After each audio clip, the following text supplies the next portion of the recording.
জীবিত থাকতে পারি না, আমার ছেলের লাশটা জানি দেখতে পারি।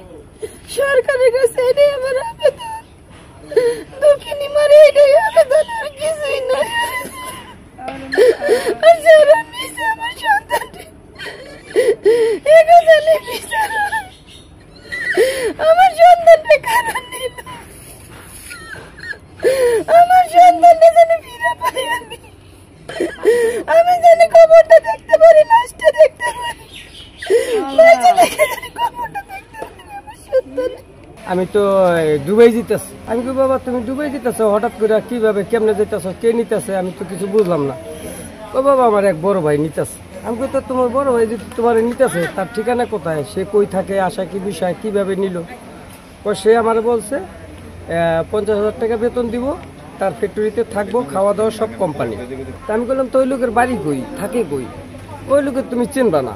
আমি তো চিনবো না, মানে দেখা গেছে তুমি হঠাৎ করে গেলা গা, এন আমি দেখা গেছে তোমার একটা বিপদ আপদ হইলে আমি ধর্মু কারে বা কার কাছে যামু, কই যামু, তা তুমি আমার হ্যাঁ তথ্য দিবা না, কে নিতেছে, তুমি কই যাইতেছো, আমার জিগাই দেবা না। পরে এসে করলো যে এটা জিগাল লাগবো না, আব্বা তুমি আমার জন্য দোয়া করো। তো এই পর্যন্তই রয়েছে, এই পর্যন্ত এইভাবে রয়েছে, তার লগে আর কোনো আমার যোগাযোগ হয়নি। এখন আমার ছেলের মৃত্যুর খবর নিয়ে আমি এসে কাজ করি যশোর।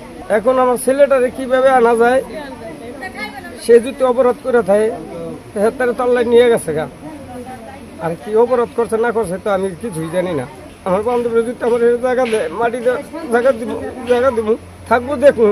আমি তো দেখতে বললাম না, এই আমার আবেদন। আমি আর কি কম বাজান, আমার তো কিছু করার নাই। সে এই গ্রামের বাড়িতে আসা খুবই করত, কিন্তু তার যে ছেলে ফয়সাল, এলাকার সাথে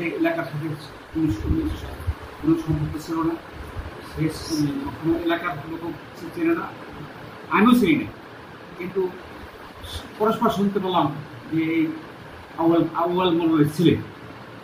সুতরাং সে গত কিভাবে যে এই পাকিস্তান গেছে বা কোথায় গেছে আহত বন্ধু আমরা জানি না, কিন্তু গত শুক্রবারের নিউজের মাধ্যমে আমরা জানতে পারলাম যে ছেলেটা মারা গেছে।